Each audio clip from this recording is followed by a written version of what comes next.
Castelvecchio. It does not feel like a museum. Towers hold the weight of centuries. The bridge crosses the water like a military gesture, frozen in stone. As we descend into Verona, the city reveals. This place was built to defend, control, and survive. Castelvecchio was a fortress, a political instrument, and a body of stone shaped by power and time. From above, it may appear like a stronghold, but closer, it becomes something more complex, a castle transformed through precision, memory, and detail. Carlo Scarpa does not erase history. He opens it carefully, allowing stone, brick, concrete, steel, glass, and art to speak at different speeds. This is the Museo di Castelvecchio in Verona, reworked by Carlo Scarpa in 1956. Here, architecture is not only restoration, it is interpretation. Scarpa does not treat the museum as a neutral container for art.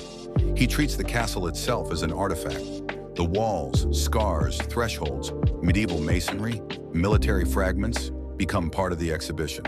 Castelvecchio is not a museum placed inside a castle. It is a museum made from reading a castle. To understand why this matters, we begin with Verona. Castelvecchio stands near the Adige River, connected to the fortified Scaliger Bridge. Built in the 14th century under the Della Scala family, it was both military stronghold and protected residence. It expressed political control. So the site begins with tension. River, city, fortress, ruler, fear, survival. By the 20th century, this fortress had become a layered historical body. It had been altered, reused, damaged, reconstructed, and converted into a museum. Medieval memory, military traces, 19th century interventions, and modern needs occupied the same walls. This interested Scarpa. He was not searching for purity. He was not trying to return Castelvecchio to one perfect medieval image. Buildings age through contradiction. They accumulate time. His question was not how to restore the castle to what it once was. His question was how to reveal what it had become. Scarpa separates old and new with care. He does not imitate the medieval castle, and he does not hide his own work. Concrete steps, metal railings, stone bases, glass planes, and precise joints appear as modern interventions. They enter the historic fabric without pretending to be ancient. This is one of Castelvecchio's deepest lessons. Scarpa respects history by refusing to fake it. Where another architect might smooth the transition between past and present, Scarpa sharpens it. A wall is not just a wall. A joint is not just a joint. Every detail becomes an argument about time. Scarpa's process begins with looking.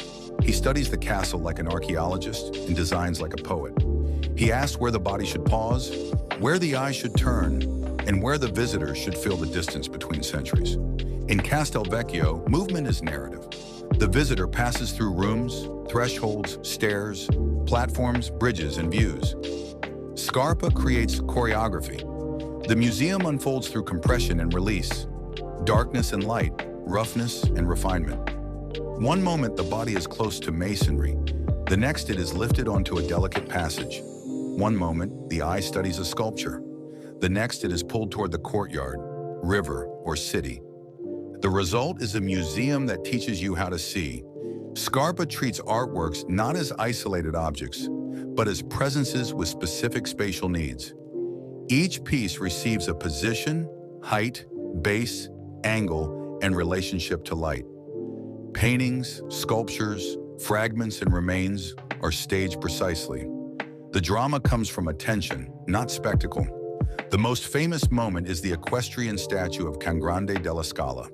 This is not an artwork in the museum. It is the symbolic heart of the castle. Scarpa places it in a charged position between inside and outside, wall and void, historical memory and modern intervention.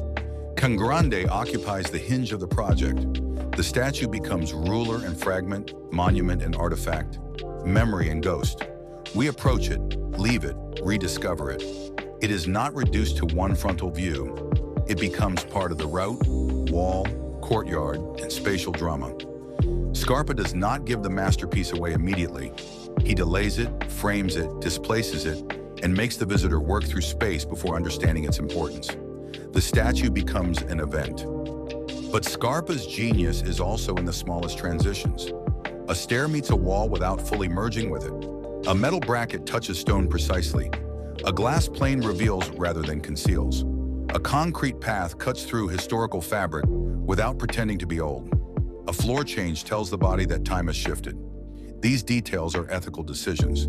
They show that restoration is not about making the past comfortable. It is about making the past visible. The material palette carries the same logic. Brick, stone, plaster, concrete, steel, wood, and glass maintain their identities. Old masonry becomes stronger beside new concrete. The heaviness of the castle becomes clearer beside delicate metalwork. The past is intensified by the present. That is why Castelvecchio feels ancient and modern at once. It is not a medieval castle with modern additions. It is a modern work made through the careful exposure of a medieval castle. Scarpa changes the visitor's role. In many museums, visitors move efficiently from display to display. At Castelvecchio, the visitor becomes aware of walking, turning, looking up, crossing, pausing, and returning. The body becomes an instrument of understanding. Scarpa shows that preservation can be active, inventive, and deeply architectural. Modern architecture does not need to dominate historical fabric, but it also does not need to disappear before it. The meeting between old and new becomes the subject. In Castelvecchio, restoration becomes design. Design becomes interpretation. Interpretation becomes experience. Scarpa turns circulation into a reading device, supports into arguments, fragments into protagonists, and the castle into a layered narrative. The route is designed. The pause is designed. The view is designed. The way old brick meets new concrete is designed. This is the emotional power of Museo di Castelvecchio. It teaches us that architecture can listen to ruins, fragments, damage, memory, art, the visitor's path, and the silence between materials. Scarpa does not ask the past to become new. He asks the present to approach the past with intelligence. Castelvecchio matters because it changes the meaning of restoration. Preservation is not the absence of design. It is design at its most disciplined. It is deciding what to touch, what to leave, what to expose, what to cut, and what to let remain unresolved. In Verona, Scarpa gives the castle a second life without pretending to return it to its first. Sometimes architecture reveals what was already there, but had not yet been seen. But the story does not end here.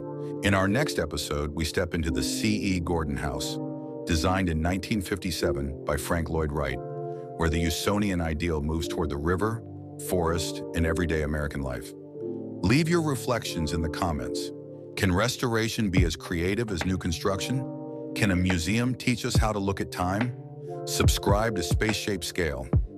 This channel is about ideas, about how architecture travels, transforms, and becomes rooted in different landscapes. Click on our next video to continue the journey, because architecture is not only built by adding something new. Sometimes it is built by listening to stone, shadow, memory, and the fragile line where the past meets the present.